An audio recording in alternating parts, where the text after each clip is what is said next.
Hi, welcome back to the Statistic lecturing series. And we are still in the introduction of a probability unit. So for this video, we're going to talk about one very, very important concept. We call this the conditional probability and the independent events. And then we're also going to talk about the basic theories. Here is one of the widely used applications we're going to talk about. Okay, so for this video, so the first, we're going to give the introductions. We're going to give the definitions about what is the conditional probabilities here. And then after we define the conditional probability, we're going to talk about the multiplication rule. That is the theory number 1 here. And then we're going to talk about the definition about the independence here. Okay, so for this unit here, for this topic, the independence and the conditional probability, we're going to divide into 2 videos. So the first video, we're going to have 6 problems. So this is the first problem, and this is the remaining 6. So we total have 7 problems here, 6 problems here. Okay. After that, we're going to take a break, and then the video number 2, we will focus on the basic theories here. All right. So let me go to the whiteboard and let us start to take a look at what is the conditional probabilities here. All right. Okay, so I'm going back to the whiteboards here. All right, so we're going to talk about the conditional probability.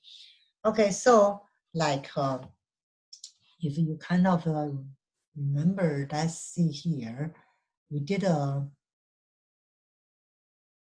let's do a reviews here. We did like a few the events operations, right? So we talk about the unions here. That means it's A union B. Remember the unions here, the keyword we use is like or, right? So like if you see the word problem come with the or, that's what is the unions, right? And then we also talk about the intersections, right? Okay, so the notation we use is the A intersect the B's, right? And so what is the intersections here?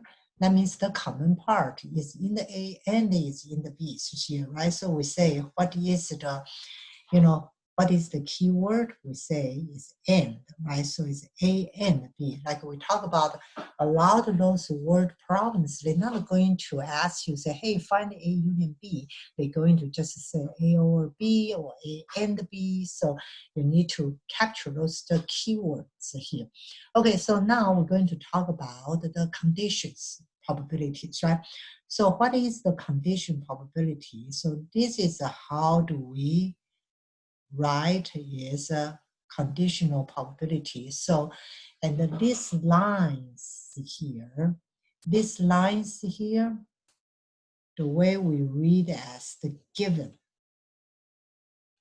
Okay, so what is this, the probability here? So this one here, the way we read it, this is the probability of A happens given that B happens first. Okay, so that means under the B already happened, then what is the probability of the A's here? So I'm going to write you a formula here, and but in order to not to just try to remember it, let me show you what that means so you can see what I mean the probability A given B's, right? So if you take a look, this is the Venn diagrams here, right? So I have 2 events. This is my A, this is my B's here, right? So they said, okay, so the probability I'm finding is given that B happened first, right? So B happened first here. That means this is my B's, right? So under the B already happened. I'm only look for the shaded area under the B's, right? Then I'm looking for the probability when the B is happen, what happened to the A, right? What is the chance the A going to happen? That means that under the B already happened. So I'm finding what is the probability B going to happen under the chance the B already happens here. So now that's why the probability is here, because now you say the B already happened, right? So B is kind of become to your sample space. So that's why the probability here will be what is the probability of the B, because you focus on the circle B's here. Then what is the A going to happen? This is what is A intersect B's here. All right. Right, so that's what is the meaning of the conditional probability. So given that the B already happened, what happened to the A, right? So what is probability the A going to happen? So it's this red portion under those green portion. Then if you use algebra, you do a cross product, so you will find that the probability of the A intersect B is equal to what? Is equal to the probability B of probability of the A given B's, right? So this is what we call, there's very important rules here. This is what we call is the multiplication. Okay, so this is what we call is a multiplication rule. So what is the so the way you read it, right? So what is the probability of the A and the B happen? It will be probability of the B happens times probability of the A, given that B already happened. So then somebody you will say, hey, how about can I do this, right? So if I say the probability of the B given A is here, so what is the probability of the B given A is here? So here you have, this is A, this is B's, right? So probability of the given A, so that means A already happened first, right? Given, that means it's happened first. When the A happens here, what is the probability the B going to happen? So that means under the red shade here, what is the B going to happen here, right? So now you will say this one's here, this is the probability of the what? The A happens here. Right, then what is the probability? What is this green area? Is A intersect B. So as you do the, by the algebra, then you will find the probability of the A intersect B is equal to the PA times the PB given A, right? So you combine these two, so the A intersect B, you can switch the order, doesn't matter, right? So you can say it's A happen first, then what is given times the B happen. Or you say B happen first times the given that the B happen, what is the A? So this is what we call this the multiplication rules, right? So it's very, very important rules, right? So this is the multiplication rules. So here you need to write it. If you still, let's do from the reviews here, right? From the previous video, we talk about the addition rule.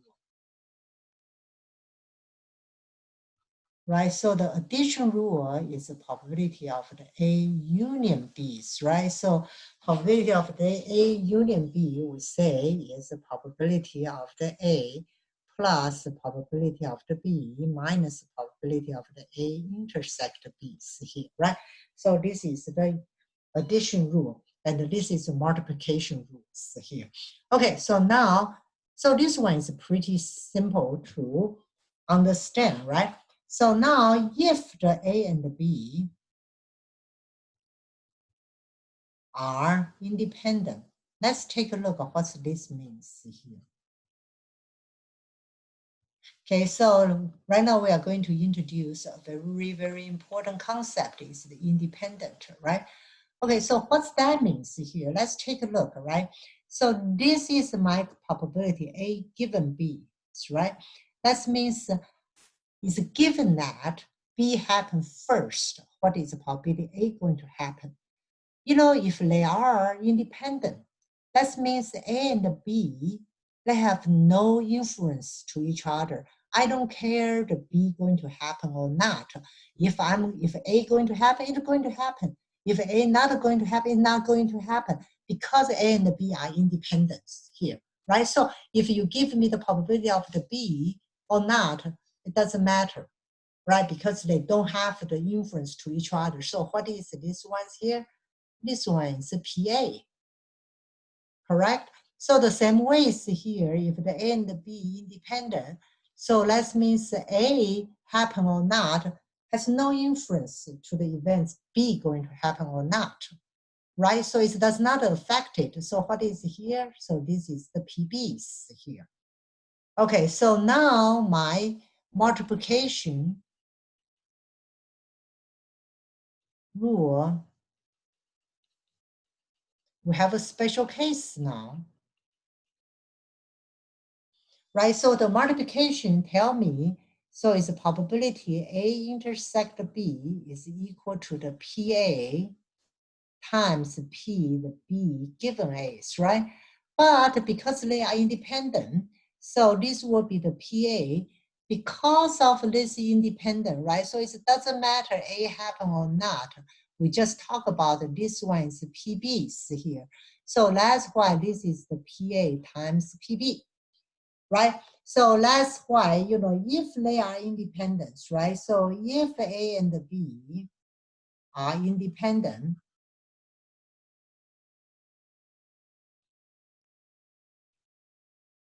okay, that means A intersect B is equal to the PA times PB, right? So this is the special case of the multiplication rule. It's just like in the additional rule, right? So the additional rule, we have special cases here. We said if the A and the B are mutually exclusive,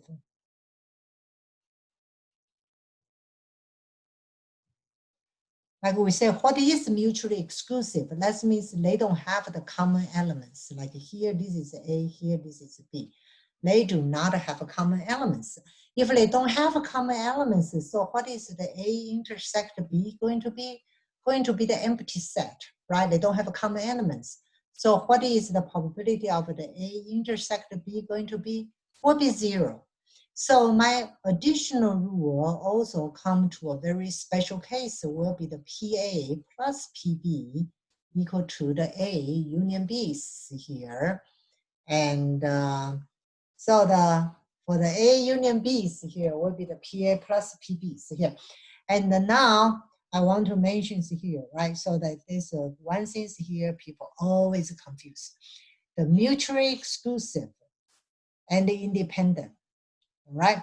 They are two different things. So the mutually exclusive is really just look at these two events, A and B, to see if they have any common elements or not. Okay, so the independent is different. Independent is not looking at they have a common elements or not. They are looking more the behavior of those two events to see whether the one event will influence others or not. All right, so do not get confused. Mutually exclusive really to look, they have the common elements or not, and then the independence here is looking for the event's behavior, one going to influence other. So independent doesn't mean mutually exclusive, okay? So mutually exclusive does not apply to independence, okay? So that's a very, very important concept, and a lot of students always get confused of that. So these two, the mutually exclusive and independent, are really two different things. All right, so make sure the mutually exclusive does not imply they are independent. Independent does not imply they are mutually exclusive. All right, okay, so now let's take a look at the problems we have here. Okay, so the first problem here, they give us a table. Okay, so the service, under the warranty provided by the 50 new cars here, I kind of skipped a lot of word, and you can just look at look at your notes, and then you can find the detailed problem. So basically, this is a contingency tables. I have a total 50s, right? So if you add them up, this is 20, this is 30, right? So the total, you add them up here, this is 50s, right? So like the same way is here, you add up here, this is 26, this is 24 here, right? Okay, so now the first problem they ask here, they say, if a dealer is randomly select, what is the probability that, what is the probability that he gets, okay, so this is that he gets one who provide a good service under the warranties here. Okay, so the good service under the warranty. So if you randomly pick up one, what is the probability you get a good service? Good service right here, look here, is these columns, right? Right, so the good service under the warranty. So what is the probability here? So this is the probability. I try to find this is the good services here. So what is how many people in the good service? It's 26, right? So this is 50. So it's 26 over 50. So the probability here, this is 0.52 here. Okay, now let's take a look. So the part B, they say if a person randomly select one dealer who has been in business for 10 years or more, right? And what is the probability he gets the one provide a good service under the warranty? Okay, so here, this one's here, we said this person, right? We know this dealer is in the business 10 years or more, right? Then what is the probability will provide a good service? So here, so this is a kind of like the conditional probabilities, right? So the given that this is, right? So this is a probability given that, so I want to find a good service, right? Given that this is like in the business 10 years or more, right? Right, so let me say, I know this dealer has been in the business for 10 years. Then what is the chance this dealer will provide a good service? So based on my conditional probability, so this is a probability 10 years, right? 10 years or more. And then this one here is a probability 10 years or more and a good service, right? And a good service. Okay, so 10 years or more, 10 years or more is this rows, right? 10 years or more is this row. So I know the probability, this is 20 over what? Over 50s here. 10 years more and a good service. Which one I'm looking for? 10 years more and a good service is here, right? So it's 16 over 50s here. So the answers here, this is 16 over 20, right? Kind of makes sense. Under the 10 years or more, what is a good service? So 16 over 20. Okay, so this is a 0.8 here. All right, let's take a look here. What is the probability that one of the dealer who has been in the business less than 10 years will provide a good service under the warranty? So that means the same here will be in the business less than 10 years, right? So here you will say this is the probability. I'm still looking for the good service, given that it's less than 10 years, right?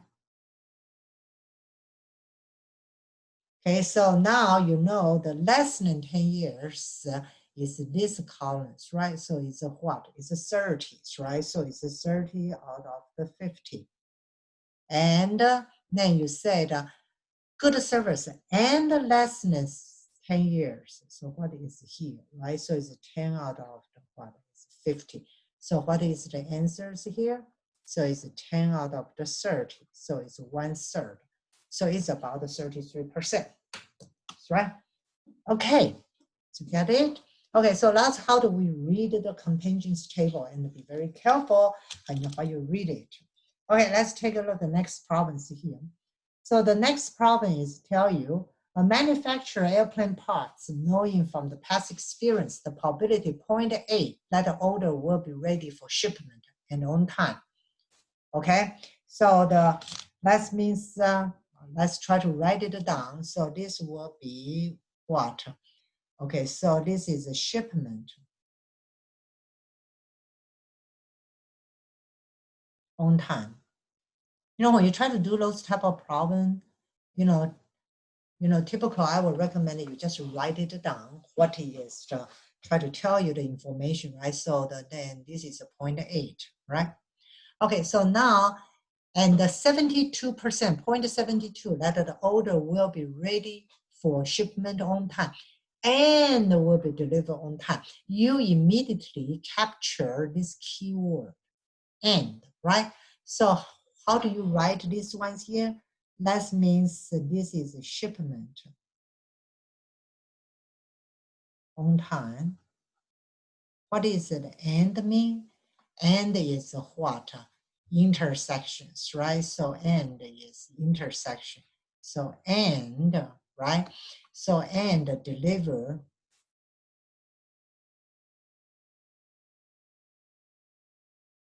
deliveries on time. Okay, so what is the probability here? It's 0.72 here. All right. Okay, now let's try to read again. So what is the probability? Such an order will be delivered on time, given that, right? So you see this keyword here, given that it was ready for the shipment on time. So given that, so the shipment on time, this is my conditions, right? Given this condition. Okay, so now let's see here, we have that. So this is what I'm looking for. So I'm looking for here is a delivery on time, given that shipment, right? On time, okay? So remember that the lines is a shipment, right? So now I can write it into my definition. So it's a probability, this is a shipment on time, right? So what is the top? Top is A intersect B's, right? So it will be shipment on time and, right? So it's intersect, right? So and deliver on time.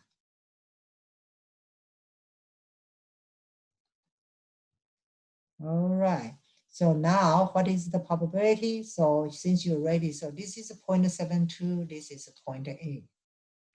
Correct? So you will get to say the chance here is 90%, right? So how do you read that? That means if I know if a shipment, if a parcel, the shipment is on time, you have 90% of the chance that the delivery will be on time.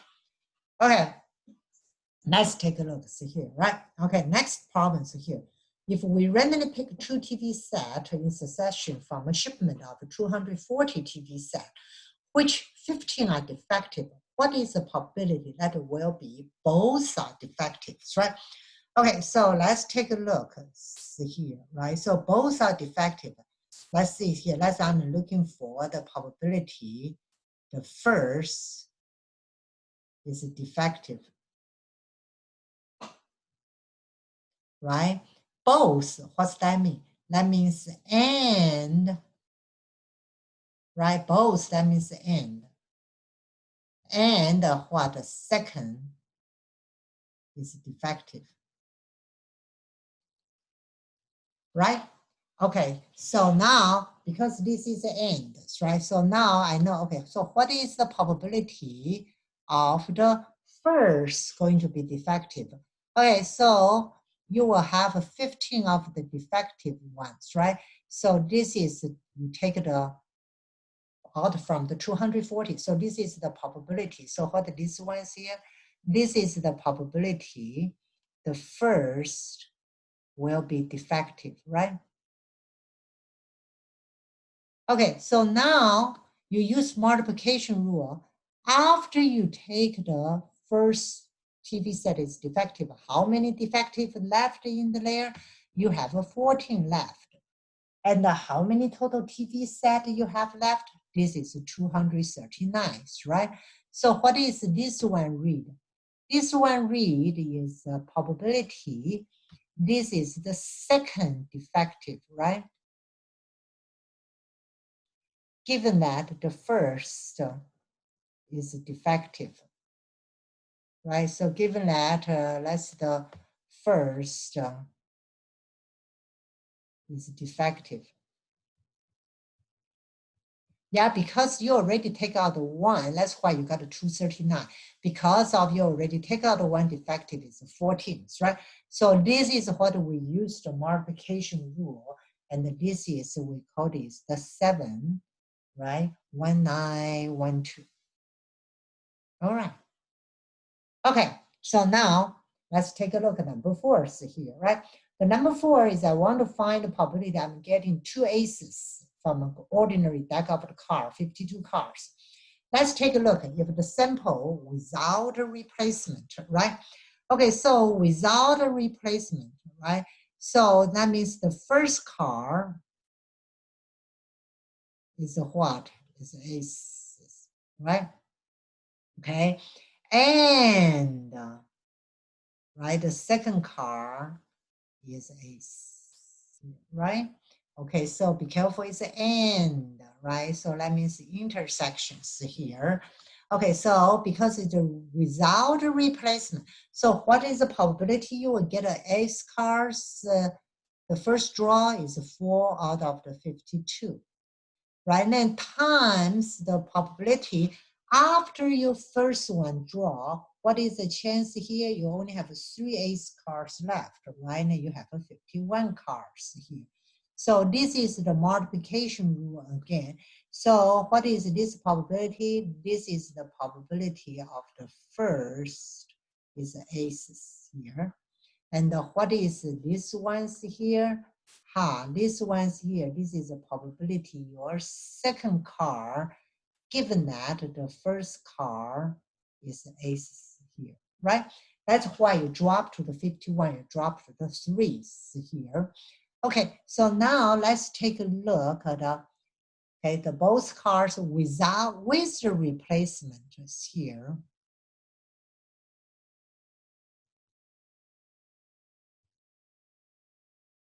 And the second.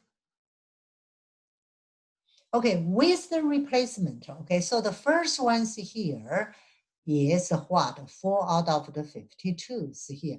Because I take the card, after I look it, I put it back.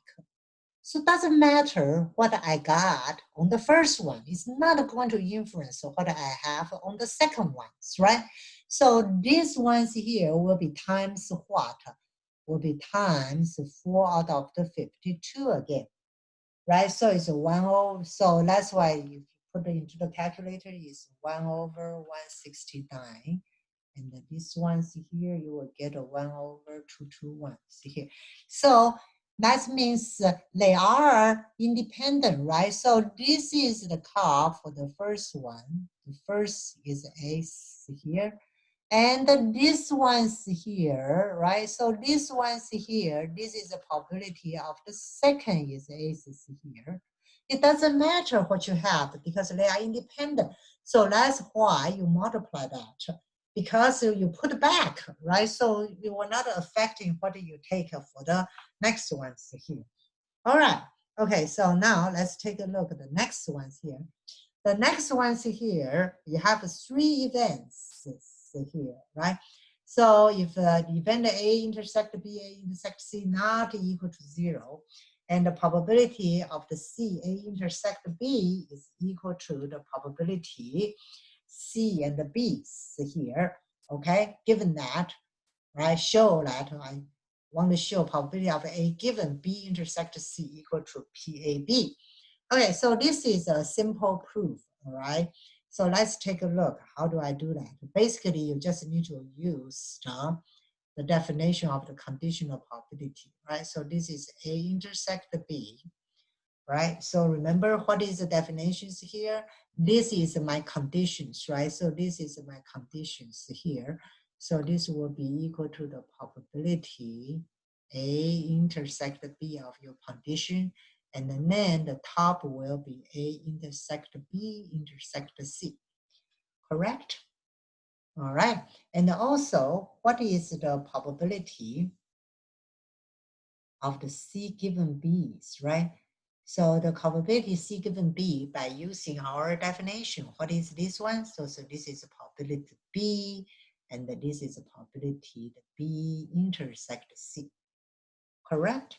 And then because the problem tell you they are equal, right? So I can set these two are equal. So I will say probability A intersect B intersect C, probability A intersect B is equal to probability B intersect C and the B to the, so the PB is here, right? So this one's here. So this one will be PBs here. So now you switch, all right? So you switch these two. Because cross product, I can switch, right? So then this will give you, this is a probability A intersect B intersect C, probability B intersect C, and this one is a probability A intersect B, probability of the B. Hey, take a look by using the conditional probability. What you have here? This is the probability definition of what? The probability of the A given B, right? Because B is on the bottom. That's the condition. And take a look what do you have, what do you have here? Hey, so this one's here, it will be the probability. So what is your condition? B intersect C, right? So it's given B intersect C. That's how did you prove it?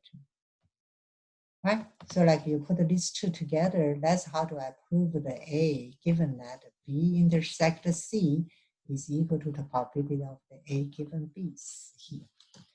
Okay, so this is a kind of fun proof, easy proofs here. Okay, now let's take a look, the next ones here. So let's try to capture the keyword, right? So for a married couple, and the husband will vote in the school board, is the probability is 0.21. Okay, so I say probability of a husband is 0.21. And the probability that the wife will vote is probability is 0.28. So this is a probability wife going to vote is 0.28. And the probability both will vote, right? So you say, oh, both. What's that mean? That means and, right? So that means the probability of the husband and the wife will vote, right? So what is, we keep saying the and here? That means what is intersections, right? That's what is the end. That's why I know this is a probability of the husband and the wife. What is the probability? It's 0.15 here, right? Now let's take a look at what the problem asks to find. So first write down all the information I have from the problem. What is the probability that a husband will vote, given that his wife is going to vote? Oh, I see this keyword, right? Given, right? Also, okay, I know I'm using a condition. Give his wife is to vote. So which one is the condition? This is the conditions, right? The wife is vote first. So I can write my problems here. I say, what is the probability? Okay, so this problem basically just asks us, what is this the probability the husband will vote, right? Given that wife's vote, right? So that's the condition. Now I use the conditional probability. So this is a probability the wife will vote. What is the top here is intersections, right? So it will be the husband and wife, the intersect wives, right? So from the problems, I know what is both 0.15 and the wife is 0.28, right? So what I have here, so the 0.15 divided by 0.15 divided by 0.28, I will have a 0.54. So this is a 0.54. So that means, how do you interpret that? So even the husband by vote is only 21%. But if the wife go to vote, the chance for husband also go to vote will be increased to almost 54%, right? That's what we call this a conditional probability. So remember two key concepts, right? Okay, so let's go back to okay, so remember the two key concepts, right? The multiplication rule and what that means, the independence here, right? So this is the definition about so this is a definition about the conditional probabilities, right? So the multiplication rule, independence is here. Okay, nice talk to you. And our next video, we're going to finish this topic is we're going to talk about the basis theories. Like I mentioned, is widely used applications. You will find it's very interesting and you can almost see that in the real life practice, people use it all the time. Okay, so it's nice to talk to you here. And if you feel this video lecture is helpful, you feel free to subscribe to the channel and or leave me a comment or send me an email, and so we can talk about it and I will answer your questions here. All right, and it's so nice to talk to you, and have a good day, and talk to you in our next videos here. Bye.